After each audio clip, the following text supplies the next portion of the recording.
Hi, I'm Josh Hawkins. This is episode 134 of Opening Up the Gospels.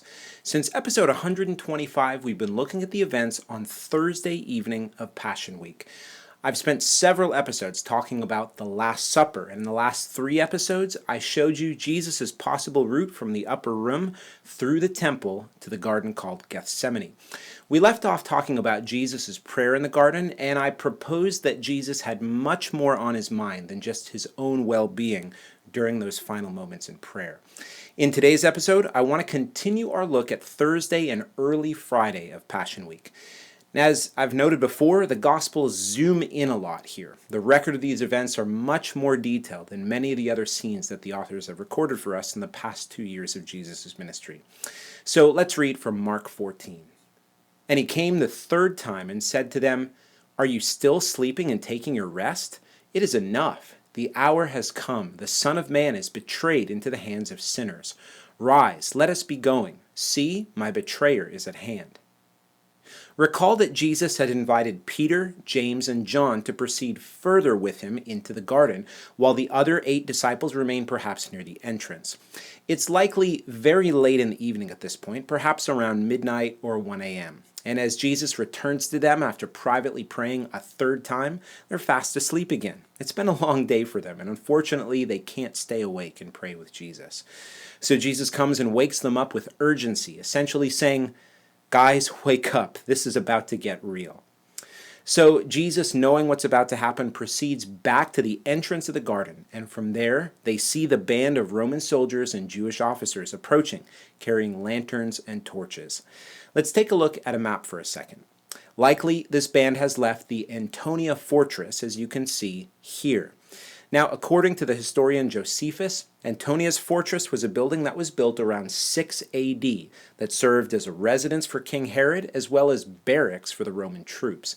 It also had a central courtyard for public speaking, and it served as a safe deposit place for the robe of the high priest. This was right next to the temple. Now, presumably the detachment of troops and the officers would have first gone to the upper room where Judas had last seen Jesus. Upon not finding him there, Judas likely led them to Gethsemane on the slopes of the Mount of Olives. Now, in order to get there, the detachment had to descend into the valley where the brook Kidron flowed. They had to cross over the brook and then head up the slopes on the Mount of Olives to Gethsemane.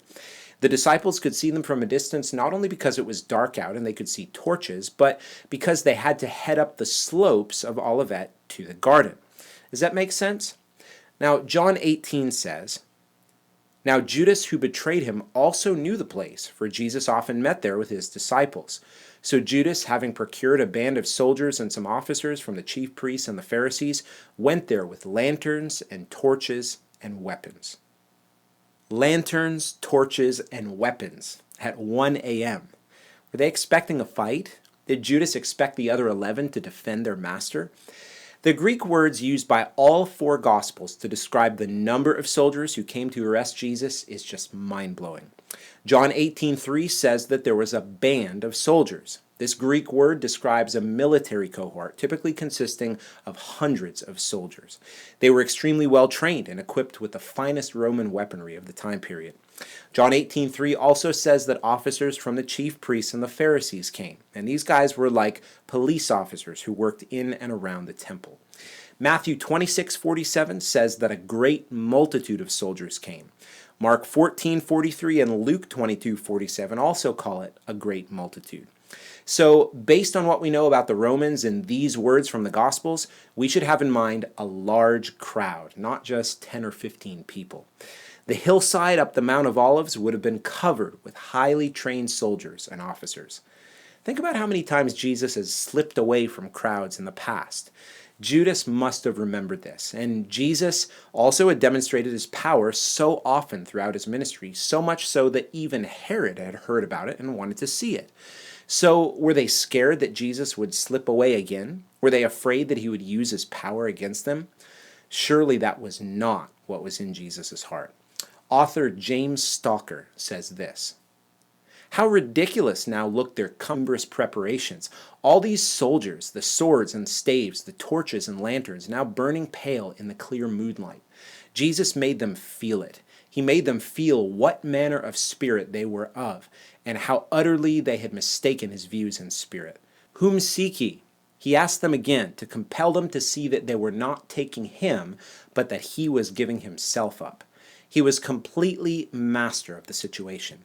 Singling out the Sanhedrists, who probably at that moment would rather have kept in the background, he demanded, pointing to their excessive preparations, "Be ye come out against a thief with swords and staves? When I was daily with you in the temple, ye stretched forth no hands against me."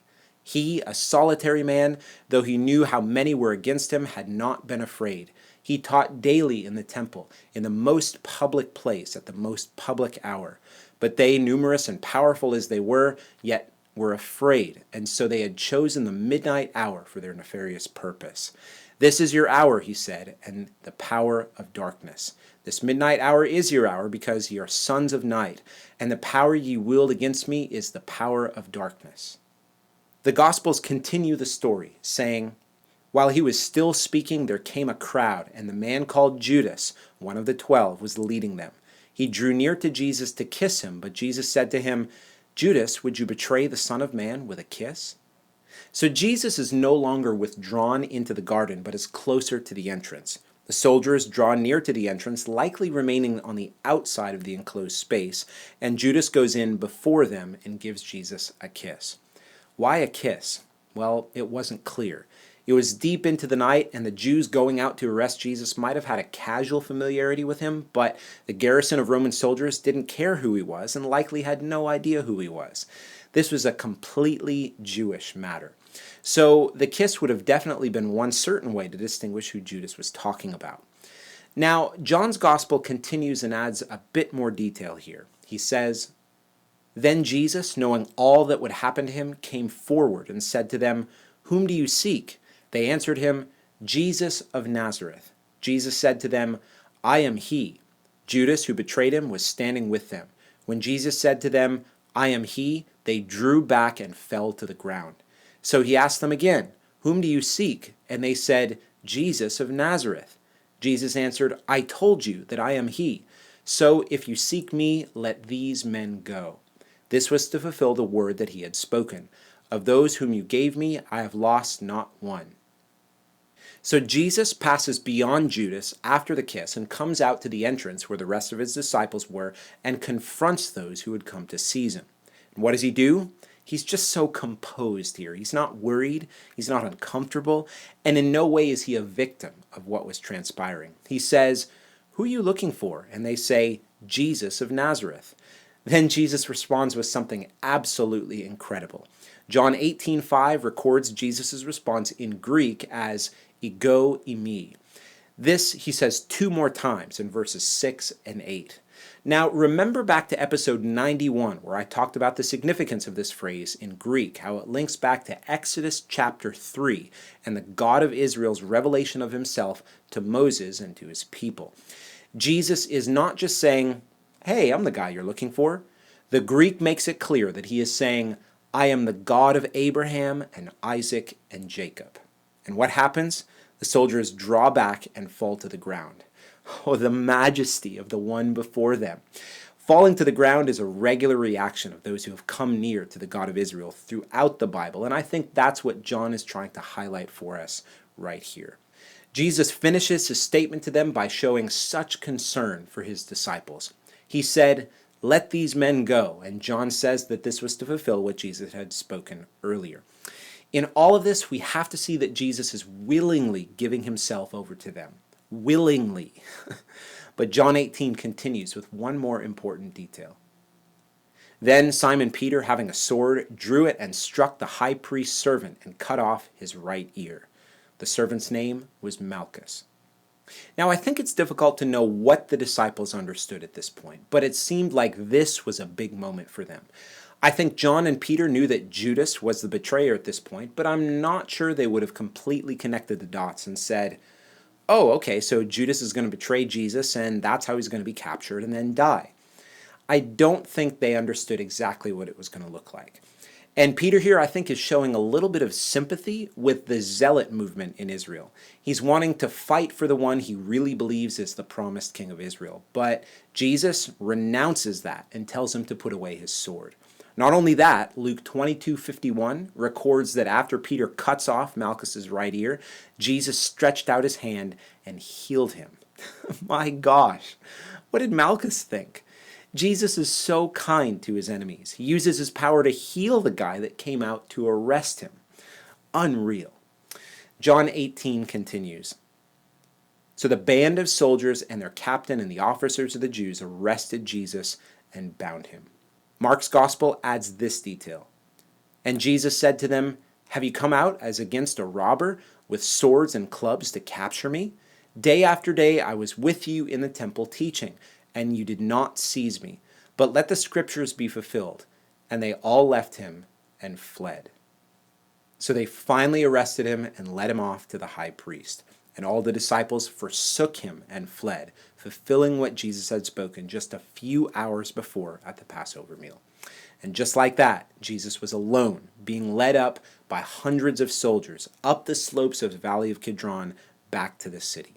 There he was, the promised Messiah and the God of Israel himself, allowing himself to be shackled and paraded before the seemingly powerful men in the city.